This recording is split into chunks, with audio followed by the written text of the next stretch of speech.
Deməli yoldaşlar, düzxətti bərabər sürətli hərəkətdən 50-ci sualın izahına baxırıq. Bizə deyir ki, A nöqtəsindən eyni vaxt hərəkətə başlayan iki cisimdən biri V1 sürəti ilə yarımçevrə boyunca hərəkət edir. Bax belə. Yarımçevrə boyunca hərəkət edir birinci cisim. İkinci cisim isə deyir ki, V2 sürəti ilə AB düzxətti boyunca bərabər sürətlə hərəkət edərək B nöqtəsinə eyni vaxtda gəlirlər. İkinci də belə gedir. Bu zaman deyir ki, cisimlərin sürətlərinin nisbətini tap. V1-i böl V2-yə. Əvvəlcə bunların yollarını tapaq. Onsuz bizə zamanları bərabər verib, yəni T1 bərabərdir T2. Bunlar eyni vaxtda gəlirlər.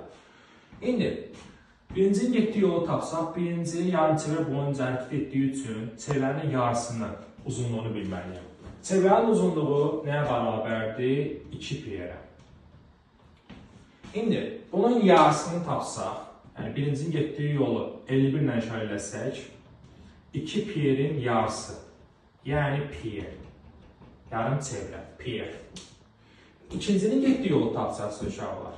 İkinci isə bu çevrənin nəyidir? Tamamlasaq belə diametri.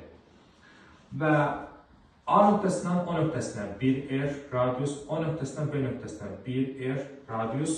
Onda diametr nəyə bərabər olur? 2-yə. Deməli, ikincinin getdiyi yol 2-yə bərabərdir. İndi, sürətin üstürü nə idi?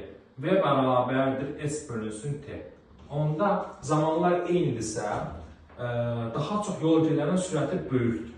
Yəni, sürətlərin nisbəti elə yolların nisbətinə bərabərdir. Düzdür təması. İndi, birincinin getdiyi yol, biz burada L ilə işarə edirik, bunu düzəldə L eləyək. Fərqi yoxdur, S və yaxud L. İndi, birincinin getdiyi yol πr, ikincinin getdiyi yol 2r. L'lər gedir, nə qalır elə? Pi bölünsün 2. Deməli, sürətlərin nisbəti pi bölünsün 2-yə bərabər olmuş oldu. Yəni, düzgün cavabımız B variantı.